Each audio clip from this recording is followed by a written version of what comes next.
Ryan, today you're heading out on a business trip, right? That's right. Why are you asking me about that, though, Gabby? You already saw me leaving the house this morning with my suitcase and everything that I usually take on my business trips, right? That's true. There wasn't really a serious reason for asking you, actually.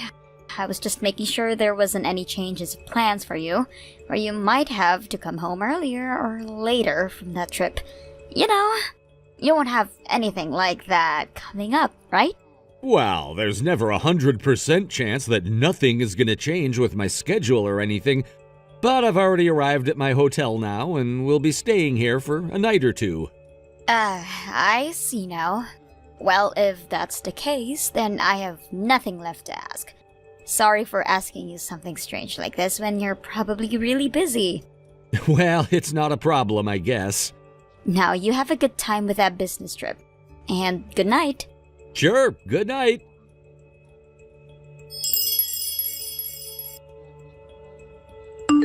Ryan, good evening. This is Rick. I'm sorry for getting in touch with you like this so late in the evening. If you're getting in touch with me at a time like this, though, then that means... That's correct. I got invited to go out with your wife tonight. And what did you say back to her? Just as we had talked about the last time we chatted, I said no to her, and then gave her my reason for wanting to break up with her. I made it clear that had I known she was a married woman before, I would have never gone out with her like I had been. Also, in order to get her to stay together with you and not run off, I made sure not to say anything about you during the breakup. All right. Thank you for doing that. You thanking me right now for something like this? I understand that I had no clue at the time, but I still laid my hands on your wife and did things with her that I never ever should have. But the reason you ever did that was because she lied to you and said that she was single. But even still, I am so very sorry for what happened. Don't bother apologizing for it. You actually listened to what I had asked you to do and told her off, saying that you no longer wanted to see her. There's nothing else I'm upset about regarding you, and I don't want anything else from you, so relax. Thank you so much for saying that. And now, until I've gone and finished things up with Gabby, I'm gonna keep your phone number and everything in my phone in case I need to talk with you again. Is that all right? I'll leave whatever you have planned to do up to your discretion. Understood. Then, for the time being, this was all I needed from you. All right. I'm so sorry for causing all this trouble for you, and thank you so much for understanding why this happened and working with me to end it all.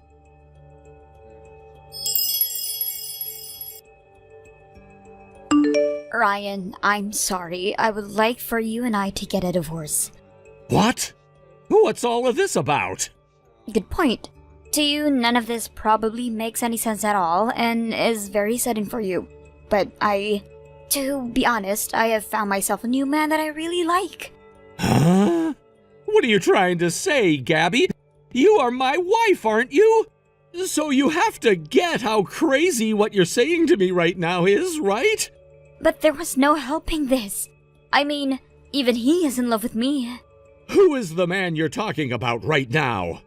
I'm pretty sure if I told you his name, you still wouldn't know him.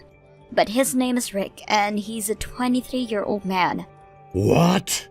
For a bit he told me that he didn't want to see me anymore because he found out that I was a married woman. But in the end, he came back saying he couldn't forget about me and had to become my husband. Alright? Right now, he really wants for the both of us to get married soon. Why did things turn out like that? Tomorrow, I'm being proposed to by him. Huh? Why do you keep going on and on about your guys' situation like that? You just said that the both of you are already planning on getting married, yet he hasn't actually proposed to you yet? This is why I want you and I to get a divorce, Ryan. Hey! I left all of the divorce papers at the house for you, so please sign them and go hand them in. Don't tell me that you've already gone and left the house! I have, though. I have to start preparing for when he proposes to me tomorrow, and that requires me to be divorced from you and out of your house. Hold on, you need to slow your horses there. I'm not slowing down for you anymore. I'm sorry. Make sure to hand those divorce papers in before 5 p.m. when the courthouse is said to close. I'm telling you to hold on, Gabby! Goodbye, forever.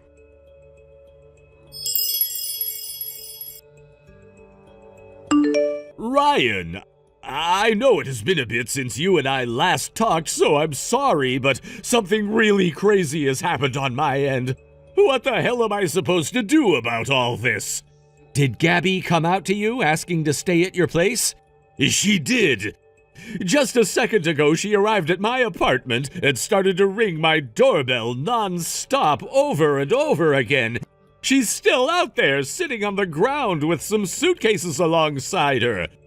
She told me that starting today, her and I would be living together, and that's why she brought most of her things along with her to my place. I can't believe this. Do you have any idea what the hell is going on with her? She was telling me just a bit ago about how she thinks that you'll be proposing to her soon. What? You made sure to tell her that you wanted to break up with her, right? Of course I did. I've already gone and made sure to delete everything I had about her off my phone. Also, I have myself a girlfriend right now that I'm planning to get married to really soon here. Wait, you already have another girlfriend and you're planning to marry her already? I do agree that things have moved very fast between her and I, but I'm being serious when I say that I'm not interested in Gabby anymore. Look, both my parents heard about the situation I was in with Gabby and you, and so they told me that if I really wanted to make things right and show her that I wasn't interested anymore, I'd have to find someone else to make mine. And so I ran into this woman I'm with currently, and after a little while, things developed into a very serious relationship where we're both planning to marry one another. So that's what happened there. She happens to understand everything that's happened with me and does not hold any of it against me. That's how open-minded and kind of a person she is. She's the kind of person I want to cherish for the rest of my life. Right now, the both of us are talking about things like our future together in a very serious manner, which means I don't want to go back to some lying woman who never told me about being married to another man. I see. I believe you, Rick. Thank you so much. So how are things going with Gabby right now? She's still out there sitting on the ground waiting for me. I never answered the door or made any noise, so I think she believes that I'm not home and is waiting for me to come back and see her. You can go ahead and report this to the police if you want. What? Are you really okay with me doing something like that to your wife, though? I'm already working on finishing everything off over on my end, and for the most part, I'm prepared to deal the final blow to her and be done with her. So you don't have to worry about her and my relationship with one another anymore. Understood.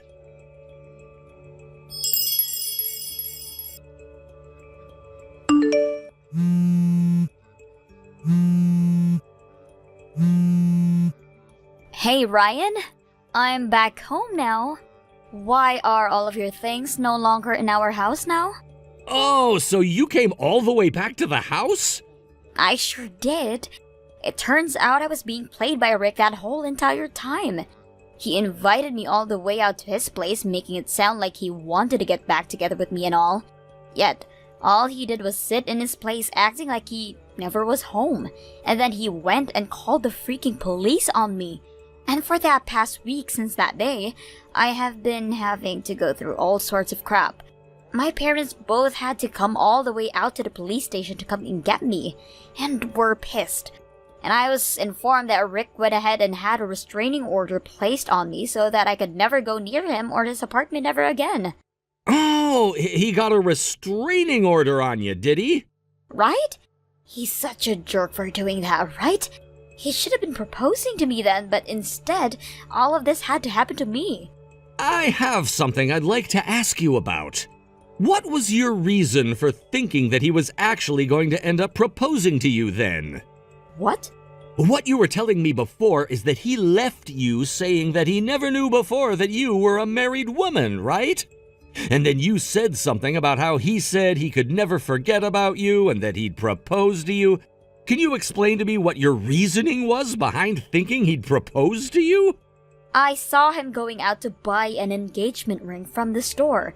It had only been a couple of months since we broke up, and so I assumed that he was buying that ring for me because there was no way he had anyone else to give it to. And so that's why you just assumed that he'd be wanting to propose to you because in your head that was his only choice? And that's why you left me with our divorce papers and left the house to go to his? You thought that he'd allow you to start living with him at his apartment even though he hadn't spoken to you for months? He should have wanted to propose to me and let me move in, but for some reason he acted like he wasn't home at the time and never came to answer the door for me. And then for some reason, he called the police on me. Rick is married to another woman now. Huh? Right after he went and broke up with you, he found himself another woman and things started to get hot there. They went on and on about how they both wanted to get married to one another, and just yesterday it seems as though he and she got married at the courthouse. What? In other words, when you saw him going out and buying that engagement ring from the store, you saw him buying a ring for that woman he has been wanting to marry. Hold on a second. Why do you know so much about all of that? I only ever told you Rick's name and his age. Nothing else, right? You're too soft. It's been months now since I first realized that you'd been cheating on me, and when I first realized that, I made sure to get to work on finding out everything that I could. No way. And the one that went and told Rick about how you were a married woman was me. No way. How could that... You were doing all of that right behind my back? And it wasn't just Rick you'd been with back then. There were plenty of other men too, right? From what I'd found, you were also with 2 other men who happened to both be married. What? No, wait, whatever you found on those 2 other men is wrong, Ryan. If you'd really like for me to pull out all the evidence I have, there are plenty of pictures of you with them. Evidence? Remember, I made sure to start looking into all of your cheating the moment I realized what you were doing behind my back. And so there are plenty of pictures I had taken of you with other men besides just Rick. But it wasn't like I did all that myself, as I never had that much time to follow you around all the time. So I hired a detective. You went and got yourself a detective? I had to, because of all the men you were with. I really didn't have the time to be going out and taking all of those pictures while you were with them, and so I made the choice to hire someone else to do that. And man, was that the right choice. Because of him, I now have so much evidence piled up that you will never be able to talk your way out of any of this. No. How far did you end up looking into things? The thing that really surprised me when the detective came back with his findings was that in the past there were multiple cases of you stealing other women's boyfriends from them. When it comes to that Rick you'd been with, he was originally a crush of one of your friends, and you wanted to take him from her. The fact that you have a history of stealing men from other women like that has really sealed away the idea that I have of you now. So you were able to find out about all of that as well? Man, you really did a good job trying to fool me. No way. Does this mean for the past week, me not being able to hear anything from both of you has been because... That's right. Rick and I had been working on talking with all of those men you'd been with, as well as their wives, in order to get settlements from you all. You have been already doing all of that behind my back. I have been working towards all of this for months now, Gabby.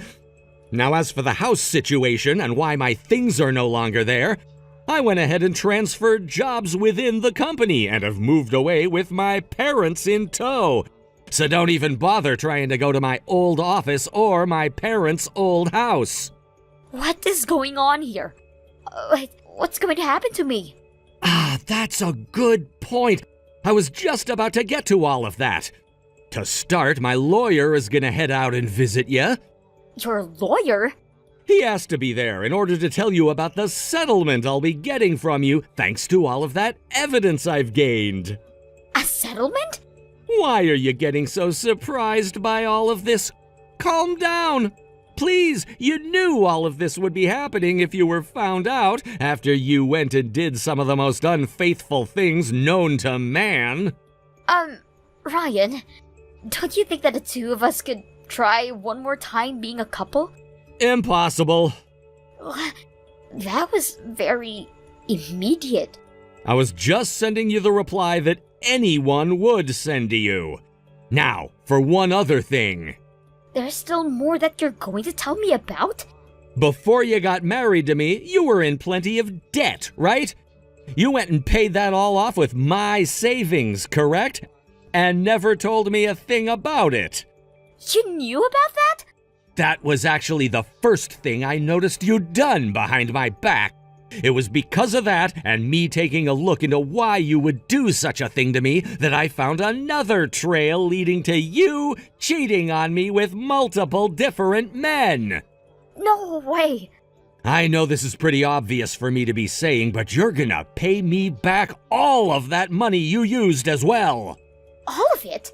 Do you have any idea how much I had to pay off? That's right, let's do this. We can get this divorce, but when it comes to things like having to split our properties half and half, we can just consider the amount I took from you back then as my half, and you can keep everything you have now. Alright? That should be a good solution to all of this, right? Listen here, Gabby. When it comes to the money I had made and saved up before we got married, it doesn't fall into the same category as our shared properties. It doesn't?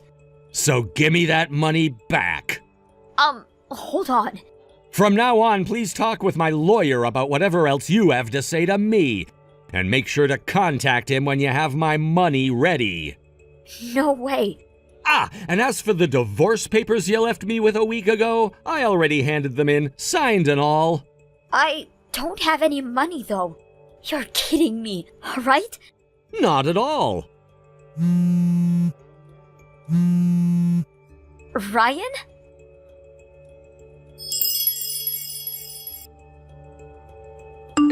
I started to receive call after call from Gabby wanting to talk things over with me again, but when I never did answer a single one of them, she resorted back to texting me.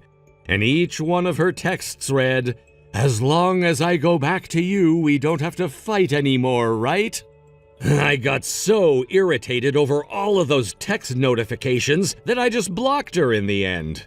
Unfortunately, both of those wives from the two other men she'd been cheating on me with have started asking her for a settlement, and she's trying even harder now to get back to me, thinking I'll be able to take care of that for her. I told my lawyer to go to her and explain that even if she was able to get back together with me, I would keep all my bank accounts closed from her so that she could never lay her hands on my money ever again, which caused her to break down crying. Eventually, it became impossible for my lawyer to even hold a simple conversation with Gabby without her breaking down, and so he got in touch with both of her parents, and they kindly paid me the settlement I'd asked for. Currently, Gabby is out in the middle of nowhere working on a farm where she's also being forced to live, making whatever money she can to pay her parents back with. However, even at that farm, she's been trying to get with the owner of the place, and when his wife found out about that, a whole new mound of problems started to form. She'll most likely be kicked off that farm pretty soon here, and will have to find other work where she can make some money to pay off all of that debt to her parents. Grace, have you already submitted the divorce papers? Yes, mother-in-law. No, wait. You're no longer my mother-in-law, and honestly, I don't want to call you that. So for now, I'll just refer to you as Bridget. Do as you please. So, When are you moving out? I expect you to be gone before Sandra and I return from dinner. Because if you're not, I'm going to have a few things to say about you right then and there. I've already packed my things. Right now, I'm just waiting for the car to pick me up. Oh, really? You've been married to my son for 30 years, and during all that time, I heard that you had no family left. But I guess you do have a friend who can come pick you up. What a surprise. So, what time are you leaving? I'll be gone from this house in 30 minutes. I see. Just remember, if you're still here even a minute past that, I will throw you out without hesitation. You don't need to worry about that. I'm just as eager to leave this place as you are. I'm actually already outside the front door. What? Wait a second. Are you saying you're outside the door with all your luggage? It's raining right now. Yes, it is, but I'm glad there's a roof over the entrance. How long have you been out there? I've been out there for about 15 minutes now. What did you just say? At least stay inside the entrance. You'll get strange looks from the neighbors. Well, at this point, that's the least of my concerns. It's already well known around here that there's a wicked mother-in-law who loves to bully her daughter-in-law. What? Not to mention, you've also dumped the care of Xander and our great-aunt onto me, forcing me to do all of the household chores. Then once that caregiving was over, you kicked me out and made sure I got divorced from your son. Everyone knows about it. What? Did you really not know any of this? Grace, how could you? You spread such outrageous lies about me out of spite for the divorce. I think you're misunderstanding the situation. I haven't done anything wrong. What? Let's be honest. Your commands and insults are incredibly loud. It seems the neighbors picked up on that, and it spread from there. What are you talking about? It seems like your ride is about to arrive. I'll wrap this message up right now. I'll leave the keys in the mailbox. Wait a minute. I met Xander when I was 23. We were both the same age and had an arranged marriage. And now, after 30 years, here I am. I've also been living with your family for the same length of time. I must say, I've endured a lot. Grace, just a moment. Before you leave, at least tell the neighbors that I didn't bully you or anything like that. You need to wait because I'll be home soon. I've already gotten into the car that's come to pick me up.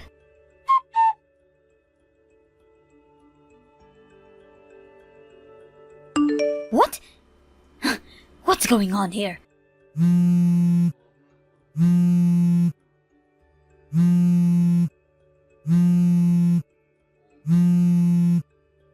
Grace! Hey, I just passed the car you got into. What's up with that luxury vehicle? How could someone like you, who has been a stay-at-home wife for 30 years, possibly afford to ride in such an expensive car? You've received only a small amount from the division of assets, barely enough to cover your basic living expenses for time being. What is happening? What does this mean?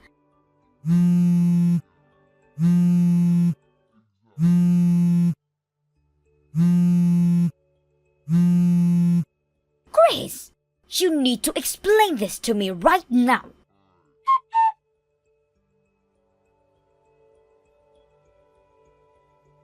Grace, good morning. Good morning, Xander. You were right not to tell Mom about your grandfather. I'm glad I didn't. The last thing we needed was for her to worry about that, on top of everything else. Yeah, I agree. I didn't expect that at all, but it did leave me feeling a bit relieved. Well, sometimes surprises can be good, right? But how are you holding up? Is everything okay on your end? For the most part, yes. I mean, it's been a whirlwind, but I'm managing. It's just a bit surreal to think about everything that has just happened, but at least there's a light at the end of the tunnel. I understand. Just hang in there for a little while longer. We only have 3 months to go. After 3 months, Carter will be retiring from his overseas assignment and he'll be bringing his family back home with him. Right, and when he's back, everything should start changing for the better. It's comforting to know that your mother's plans will be turned upside down. Exactly. It's only a matter of time now. Just a little patience is all we need. Until then, we'll keep our heads down and focus on what's important. Absolutely.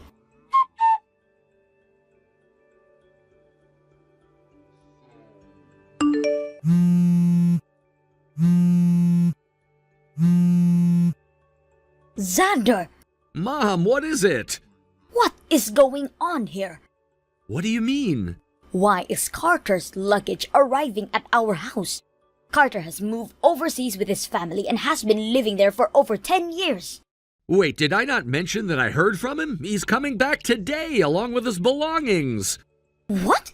Hey, Mom, have you forgotten your own brother's age?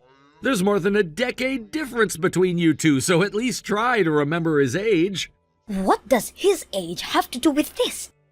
Carter is 65 years old, right? A retirement age. I've heard him say before that he planned to live in America after retiring. This year was the year he was supposed to return, and he mentioned it during his visit at New Year's. Exactly. During that visit, he even gave us a schedule. Since then, that schedule has been stuck on the fridge door, and we all agreed to follow it. Right? It's been there the whole time. I thought you were just being overly casual about things, but you seriously did nothing at all? I can't believe it. Not believing it doesn't change anything. You were the one who suggested using the fridge as a message board. Wait a second. You know, you often complain that I'm out and about all the time, so I don't get to my messages. I get your texts and read them, but somehow I don't manage to reply. And then you said it was annoying to get all this information verbally, and you suggested we use the fridge door as a communication tool. Have you forgotten that? Well, it seems like you've never gotten into the habit of checking it.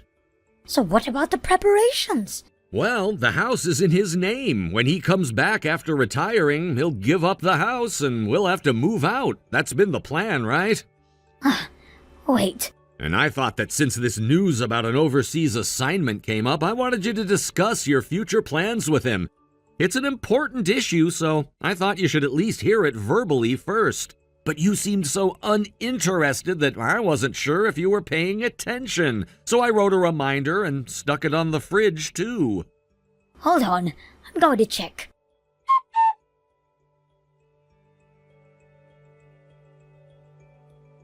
I wrote it down. Right? But at 53 years old, going at an overseas assignment? There's no way I, in my 70s, can keep up with that. I absolutely cannot handle living abroad at this age. Are you sure you'll be okay on your own? I'm not alone. Grace is already over there waiting for me. What? Grace? How can that be? That ex-wife is waiting for you? That has to be a joke. It's not a joke. The divorce is temporary, you see. What do you mean by that? I can't believe that Grace could handle living abroad at all. Mom, can we please stop underestimating Grace and making these dismissive comments? What?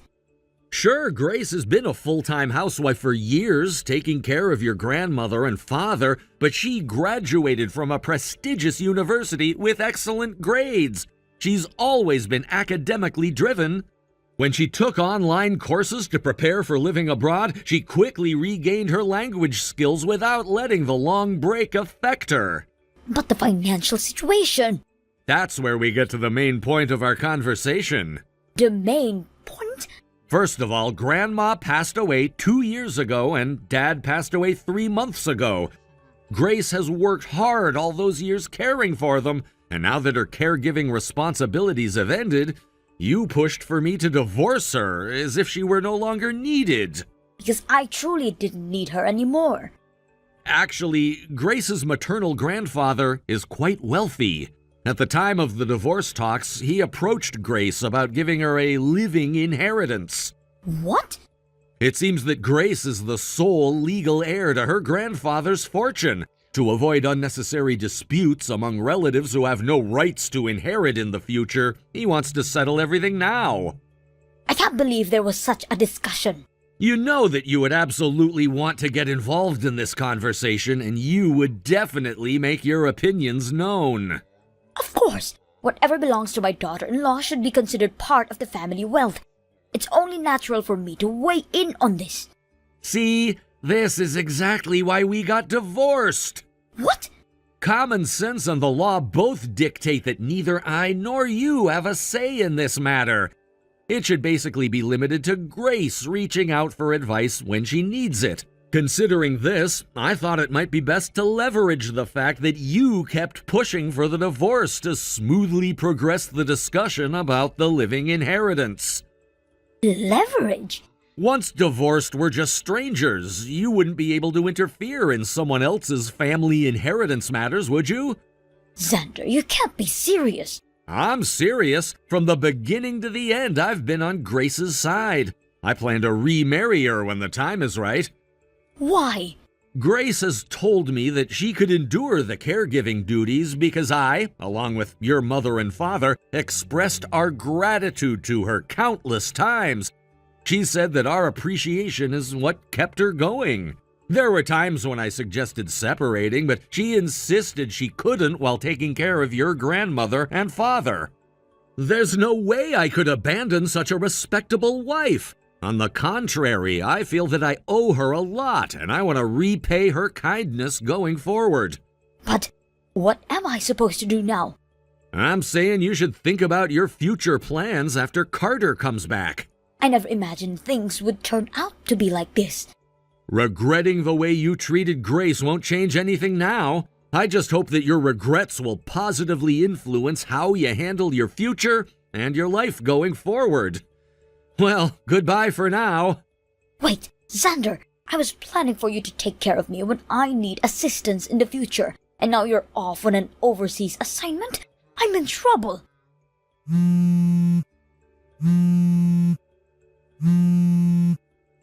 Xander!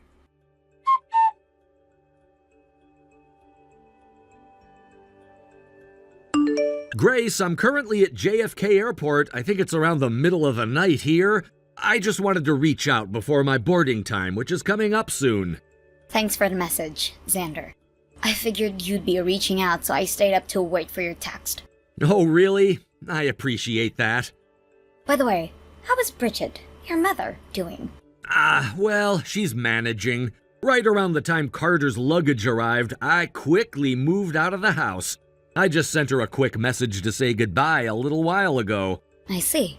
Grace, I want to sincerely apologize for all the trouble I've caused you up until now. Xander, you don't have to say all that.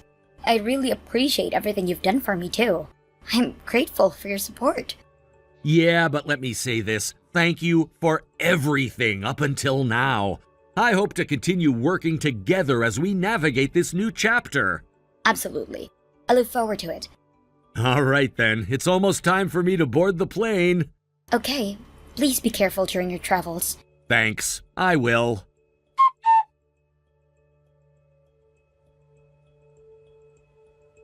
Not long after, her husband left home, Bridget's uncle Carter returned. For Bridget, he was a much younger brother, but he was quite sharp, and not someone she found easy to deal with. Carter naturally returned with his wife and other children, and their first encounter was quite something.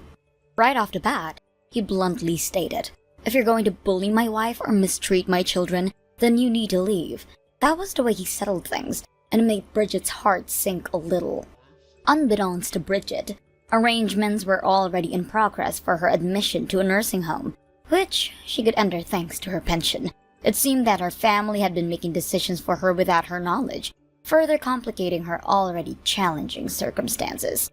On the morning of her admission to the nursing home, the atmosphere was so charged that she felt she couldn't resist the tide of events.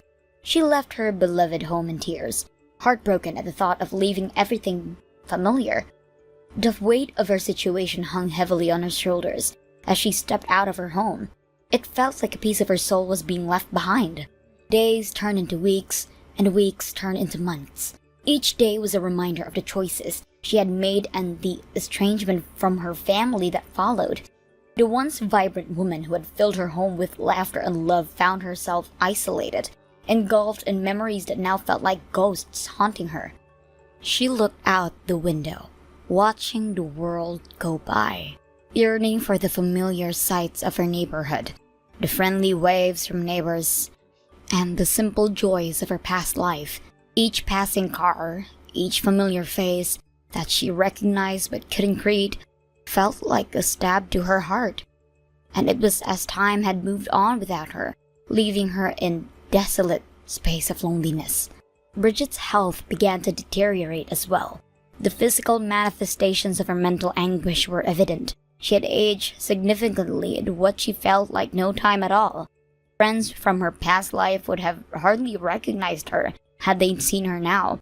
Her once bright smile had faded, replaced by a weary expression that spoke volumes of her sorrow and regret. In the nursing home, there were other residents, of course.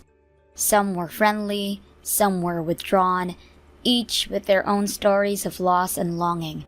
Bridget tried to engage with them, but it was challenging. They were often wrapped up in their own worlds, battling their own demons.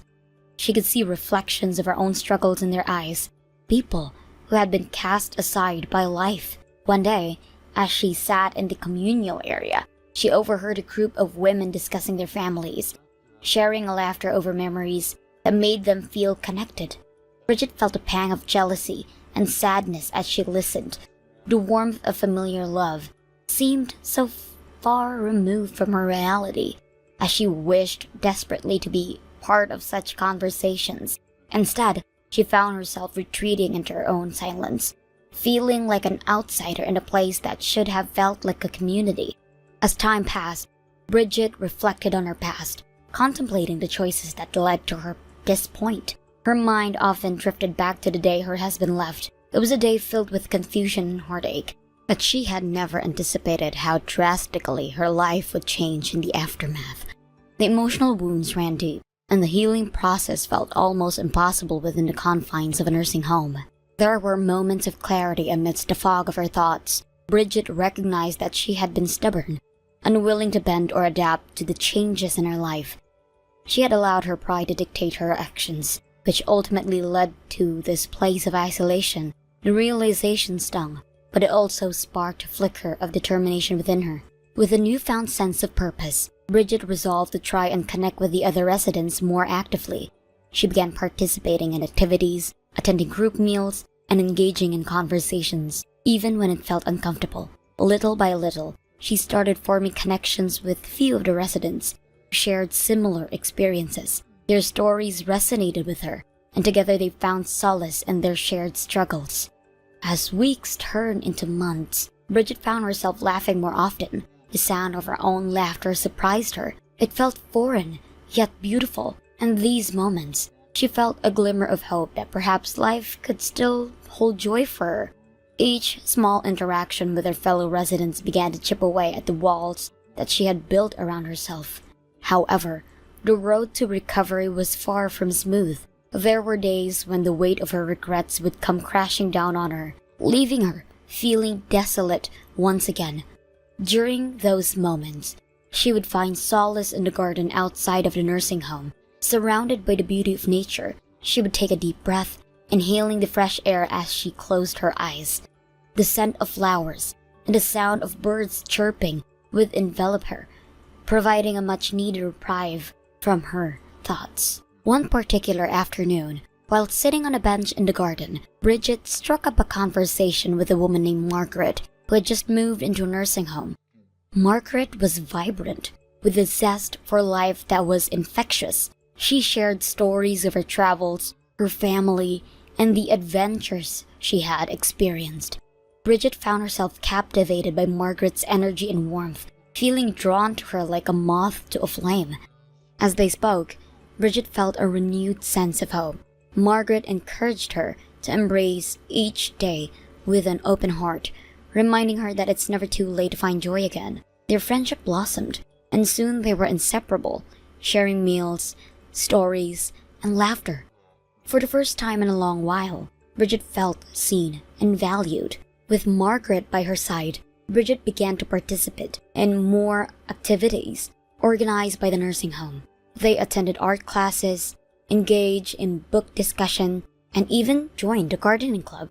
The vibrant colors of the flowers they planted together brought a sense of joy to Bridget's heart. With each new experience, she found herself slowly shedding the heaviness that would weigh her down for so long. One day, during a particularly poignant conversation with Margaret, Bridget opened up about her past, the mistakes she had made, the regrets she carried, and the pain of being alone. Margaret listened intently, offering comfort and understanding. "We all have regrets, Bridget," she said softly. "Matters is what we do with that pain. We can either let it define us or allow it to propel us into a new chapter of our lives." Bridget pondered those words for days. She realized that while her past could not be changed, she had the power to shape her present and future. Inspired by this revelation, she decided to write letters to her family, her husband, her children, and even Carter. It was a daunting task, but she felt an overwhelming need to express her feelings, to apologize for the pain she had caused, and to ask for forgiveness. With Margaret's support, Bridget found the courage to put pen to paper. As she wrote, tears flowed freely, a cathartic release of emotions she had bottled up for far too long. She poured her heart into each letter, acknowledging her mistake and expressing her love for her family. It was a healing process, and with each word, she felt a sense of weight lifting off her shoulders. Once the letters were complete, she hesitated before sending them. The fear of rejection loomed large in her mind, but Margaret reminded her that taking that step was essential for her own healing. "You deserve to be heard, Bridget," she said firmly. "No matter the outcome, this is you reclaiming your voice." After much deliberation, Bridget finally mailed the letters, her heart racing with a mix of anxiety and hope. She had no idea how her family would respond, but she knew she had taken a significant step forward towards healing. Days turned into weeks, and just when she began to wonder if she would ever hear back, a letter arrived from her daughter. With trembling hands, Bridget opened it, her heart pounding in her chest. As she read her daughter's words, tears streamed down her face. Her daughter expressed love, understanding, and a willingness to reconnect. It was beautiful, a heartfelt message that sparked a glimmer of hope in Bridget's heart. Following her daughter's letter, Bridget received responses from her husband and even Carter. They expressed their love for her and their desire to mend the fractured relationships. Each letter brought her joy, and the overwhelming sense of acceptance and forgiveness washed over her. With newfound connections, Bridget felt revitalized. She continued to nurture her friendships at the nursing home, growing closer to Margaret and other residents who had become her support system. Their shared experiences and laughter became a balm for her soul, filling the void that had once consumed her. As time passed, Bridget transformed from a woman burdened by regret into one filled with purpose and joy. She found herself engaging in more activities, helping others in the nursing home, and volunteering her time to make the place feel like a true community. Her laughter echoed in the hallways once more, a melody of hope that inspired those around her. Bridget's journey of healing had just begun, but she was determined to embrace every moment. The woman who once left her homes in tears now stood tall, surrounded by friends and family who loved her. With each passing day, she discovered that life, even in its most challenging moments, could still hold beauty and connection. Listen carefully, Sandy. What I'm about to say is final, so make sure you fully understand. Frank? We just finished my father's funeral a few hours ago, and I'm still in no state to take in anything serious right now. Precisely because the funeral is over now, this is the perfect time to discuss it. Discuss what, exactly? From now on, the inheritance that you were supposed to receive from your father will be under my control. Excuse me? Frank, I really do appreciate all the help you offered during the funeral and everything, but as far as my father's inheritance goes, I don't need you interfering, alright? Huh? In the first place, my father's inheritance has nothing to do with you. And the fact that you're bringing this up right now, of all times, is beyond inconsiderate. I'll divorce you! What? If you've got any objections, I'll divorce you and you can get out of my sight. Pardon me? Just remember, we don't have any kids tying us down, so we can go through with the divorce easily. No strings attached. I'm not even sure where this is coming from. If you don't like it, then just get a divorce. Simple as that. I see. So this is what my father was warning me about. Huh? What are you talking about? You're supposed to discuss the inheritance matters a few weeks after his passing. I'm exhausted right now, so could you hold off this conversation for later? Oh, that's all you meant. All right, fair enough. I get that there's nothing I could do about it alone at the moment anyway, so I guess I'll wait. But don't forget, you better think carefully about what conclusion you're gonna reach if you want me to stick around and not walk out of this marriage.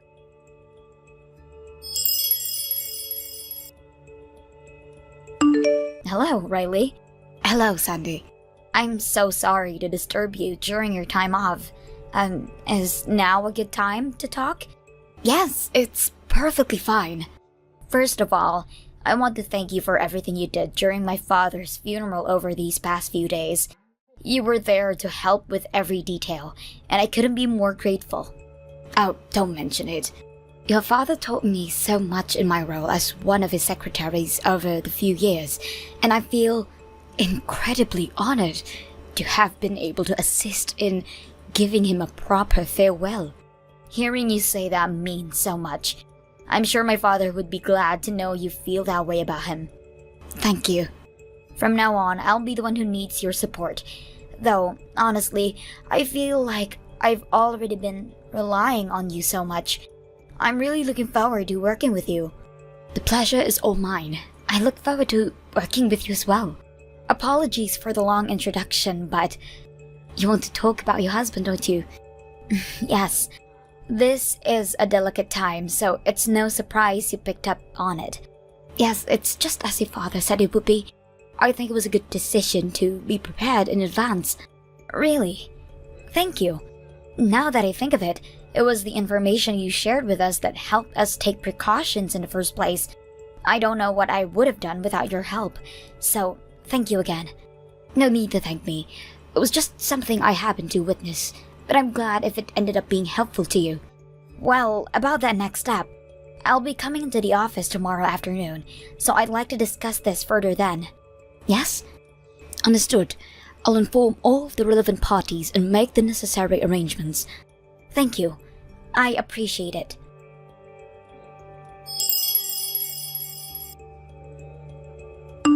Frank, you haven't come home ever since the funeral. Care to explain why? Huh? Oh, that. Well, I told you that if you didn't put me in charge of managing your father's inheritance, we'd be getting a divorce. Given that, I figured it'd be better if we didn't stay under the same roof for now. Maybe this way you'll experience what it feels like to be alone without me around. It should give you a clearer idea of how much impact a divorce could have on ya. It might even help you come to the right decision. Oh, I see. So that's your reasoning. By the way, where exactly are you staying right now? My parents' house. Interesting. I've already called your parents' house and they confirmed that you're not staying there. What? Just to check. You're still going to work, right? Of course, yeah. It's not like I'm out here taking a break because I'm feeling unwell or anything. Good. That's all I needed to know. Wait, what? I'll leave it to you to think what about this means. Huh? What? What are you talking about?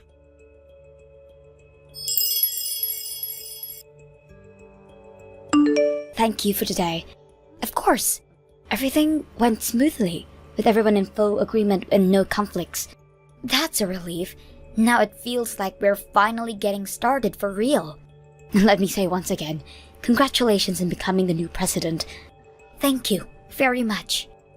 For now, I'll mostly be relying on the support of the chairman, who was also our president 2 generations ago, as well as your support in your new role as my secretary. I'm counting on both of you to guide me through the transition. It's my pleasure. I look forward to supporting you. Alright then. First things first, Let's start with a complete cleanup of everything around me.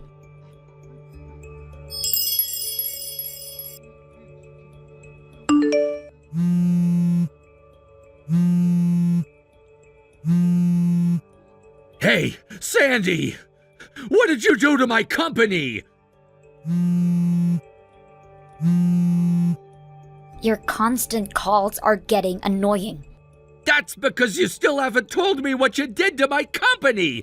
I was just informed by upper management that all our dealings with Company S have been permanently terminated. They even said I'm personally responsible for the fallout. Do you have any idea what that means? Company S is the largest player in the industry with over 9,000 employees. They're one of our biggest sources of revenue and an absolutely critical partner for us. And now on top of it all, I find out you're the new president of Company S? How could this be happening? And why wasn't I told anything about it? What on earth is going on around me? Explain it to me! If you don't, I might just have to go through with that divorce we talked about. Yes, I'm perfectly fine with getting a divorce. What? If you could recognize that what you've been doing has finally caught up with you, this might make a lot more sense to you. Wait, what are you talking about? Well, I suppose I should at least explain why I ended up being the president of Company S. Yeah, exactly! I knew your father was the previous president of Company S, but you were never even a part of the company, right? How did it end up that you, of all people, would take over his role as the president? It seems there's a bit of a misunderstanding here. I didn't become the next president just because I happen to be the previous president's daughter.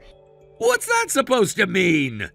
5 years ago, during my father's presidency, Company S faced 3 consecutive years of severe financial losses. It was a rough time for everyone, and he ended up seeking advice from me because I work as a business consultant. I developed a strategic recovery plan, which the company adapted, and it led to a remarkable turnaround in performance. Since then, many members of the board and other stakeholders remember that success came to view me as the potential future leader of the company. With the approval and unanimous support of the board and shareholders, I officially appointed as the next president. And you never thought to tell me this in advance? The announcement hadn't been made official yet. But still! Honestly, I didn't see the need to share it with someone I'd been planning to divorce for over 6 months. What? 6 months? Yes. I wanted to pursue this divorce sooner, but with my father's health issues and my new role at the company, I had to put those plans on hold.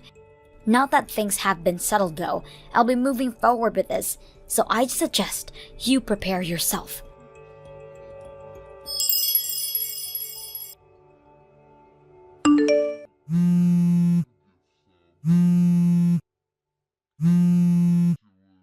Hey, now you're sending a certified letter too? What's the meaning of this? Why am I suddenly being slapped with a demand for alimony?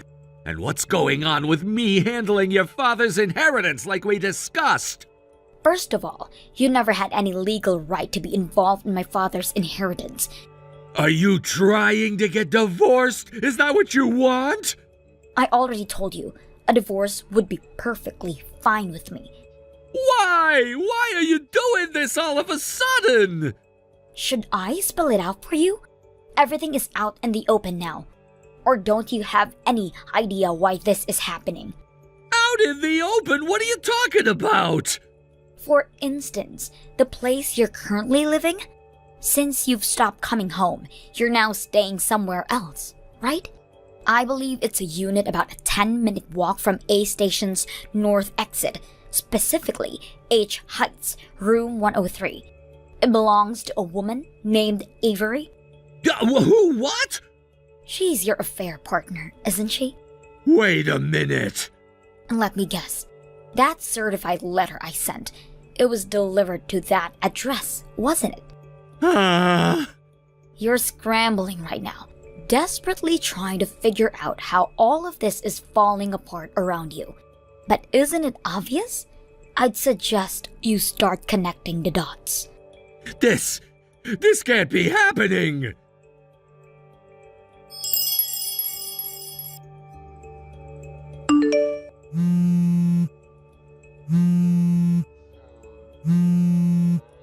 What? Sandy?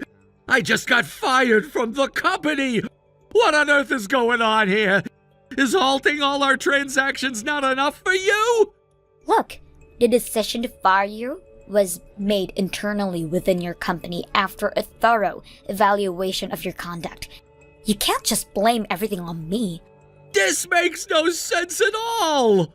Didn't the company explain to you why the transactions were halted? I was too shocked about getting fired to even pay attention to that! Honestly, you're incredibly bold when it comes to making trouble, but once you panic, it's like you turn into a total wreck. So what? What's your point? You were flirting with the receptionist at our office, right? Wait, what? And also, regarding the women you interacted with often for work, I believe there were few complaints from 3 people. One other front desk employees, and a part-time office building. They mentioned that you were stalking them, persistently pushing for a relationship, and you even tried to drag one of them to a hotel. No, that can't be true! We have solid evidence against you. There's no way to talk your way out of this. For our company, the risks are just too great. We have to consider the safety of our employees, and we can no longer trust you as a business partner. So, stopping all transactions was the only viable option. This can't be happening! Well, you're the one who's now responsible for this situation. You got fired because of your actions. Are you serious? Did everything really come out in the open? Right. And on a personal note, you've been chasing after women without a shred of decency, and the existence of your affair has been confirmed. I can't stand having such a vulgar husband anymore. I'm going to seek alimony and file for divorce. Wait a minute! Hold on, what if I try to offset things with the property division? You mean the joint savings? You squandered almost all of that on your affair, didn't you? But what about your father's inheritance? You're the only daughter of the former president of that huge company, S-Corp. Surely you must have inherited a significant amount. What? You think your logic is sound? Yeah, I mean, your father was a big deal, right? So you should have some substantial assets from that inheritance. The inheritance doesn't count toward property division in a divorce. What? Yes, you just revealed your complete ignorance on the matter. Now going forward, please communicate through your lawyer. Wait! I need to tell you something! I've got debts piling up! I assume those are the debts from your extravagant spending on those hostesses? You knew about that too? Please, communicate through your lawyer from now on. Goodbye.